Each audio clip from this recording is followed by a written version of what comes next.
Wala yung Chloe. At least okay na yung paa mo. Salamat talaga, Kuya Junel. Nel, sabi ko naman sa'yo kayang-kaya yung pagalingin yung paa niyan.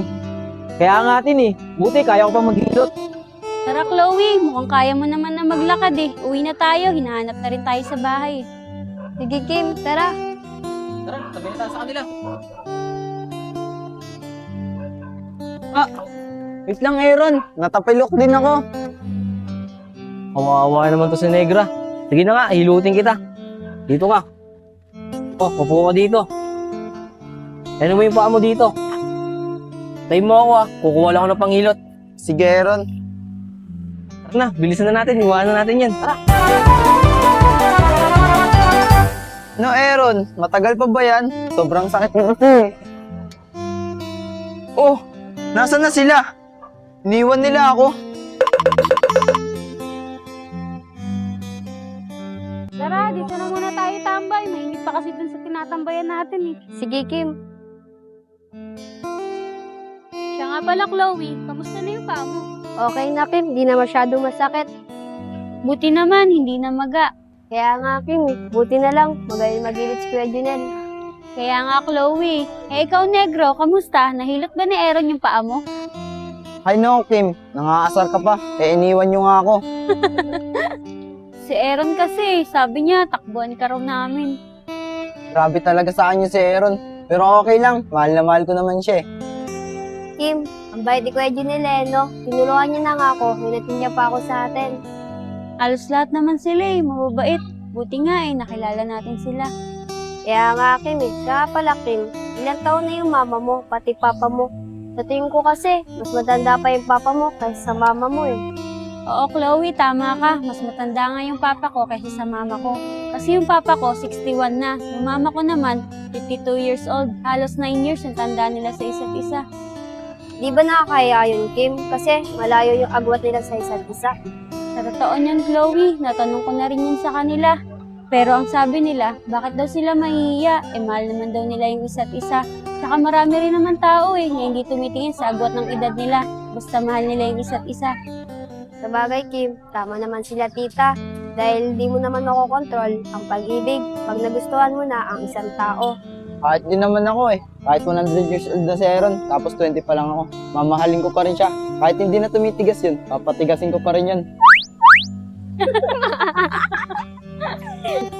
Ay nako, Negro, puro ka talaga kalokohan. Patay na patay ka talaga kay Aaron. Di lang patay na patay. Buhay na buhay yung puso ko sa kanya. Loko-loko ka talaga. Siya nga pala, Chloe, bakit mo naman natanong yun? Wala, Kim. May niisip lang ako. Ganun ba? Kala ko naman kung ano na. Del, di tayo makapaglaro ng basketball. May naglalaro ng volleyball Oo nga, no. Pero okay lang yan. Tambay na lang tayo doon. Hintayin na lang natin yung matapos para mapaglaro tayo mamaya. Ano? Tara, doon tayo. Tara. Tara, Pong. Tara. Dito na lang tayo muna umupo. Hintayin na natin dito matapos yan, yung naglalaro dyan. Para mapaglaro tayo mamaya, no?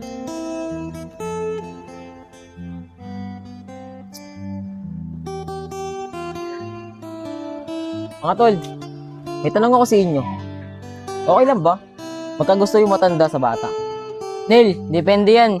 Si Julia Barreto nga tsaka si Gerald Anderson, magkarelasyon sila kahit malayo yung edad nila sa isa't isa. Parang mama ko, pati papa ko, 8 years yung agwat nila sa isa't isa. Kaya pwede yun. Pwede pala yun? Nel, bakit mo naman natanong yan? Bakit? May nagugustuhan ka na bang bata? Wala ron Natanong ko lang naman. Nel, di naman importante yung edad Ang mahalaga, gusto niyo yung isa't isa. Walang problema yun. Nel, di kaya may gusto ka kay Chloe, kaya natanong mo yan? Oo nga, Nel. Kasi si Chloe, di ba? Bata pa. Tapos ikaw, may edad na. Hoy, hindi Mali yan yung iniisip nyo. Bakit? Masama ba magtanong? Nel, huwag mo na kaming pagtaguan ng nararamdaman mo. Sabihin mo na sa amin, kaibigan mo naman kami. Wala nga. Tsaka wala rin akong kami sa inyo. Kasi wala naman talaga. Nel, di mo kami maluloko. Matagal mo na kaming kaibigan. Halata naman sa mukha mo na may nililihim mo sa amin. Sige na nga. Sasabihin ko na nga sa inyo. Basta, sa atin lang to Walang makakaalam na iba. Oo, Nel, sa atin lang to. Ano ba yun? Totoo niya mga tol Nagugustuhan ko na si Chloe.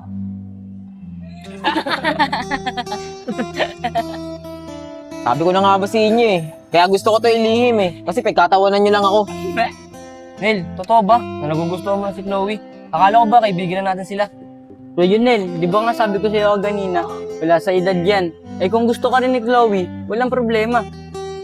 Yun nga eh. Baka di niya talaga ako magustuhan. Tsaka lalo na ngayon, Kuya Junel tawag niya sa akin. Iniisip ko, baka kuya lang talaga tingin niya sa akin. Nel, ba't kaya di mo muna subukan na umamin sa kanya? Kasi wala namang mawawala eh. Ron, anong walang mawawala? Paano lang kung ligawan ko siya? Tapos ayaw niya sa akin. Dahil malayo yung edad ko sa kanya. Hindi nasira yung pagkakaibigan natin. Oo nga no, Nel, pag nangyari yun, di nawalan pa tayo ng kaibigan. Kaya nga natatakot ako umamin sa kanya eh. Pero hayaan niyo na mga tol. Ang mahalaga, nakakasama ko siya. Eh Junel, tara na.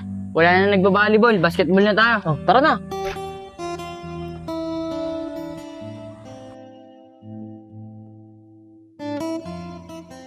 Tara, malilim na dun sa tinatambayan natin. Doon na tayo tumambay. Tara.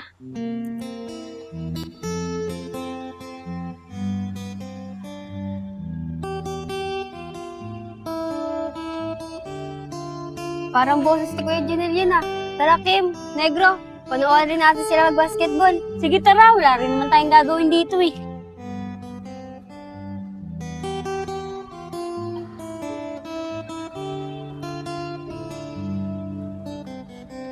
Chloe, sila Junel nga. Kilala mo talaga yung boys ni Junel ah. Oo naman Kim, ba't di ko naman siya makikilala? Eh siya yung tumulong sa akin eh. Tara, doon tayo umupo. Oh. Tara, panoorin natin sila.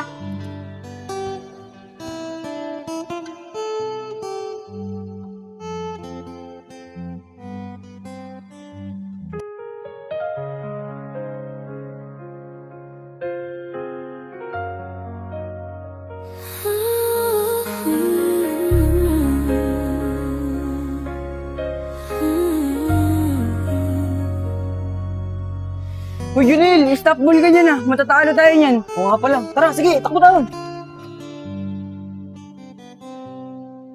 Buti na lang, nanalo tayo. Eh, ikaw nga, ginalingan mo lang. Nanood lang si Chloe. Justin, baka maingay, baka marinig ka niyan.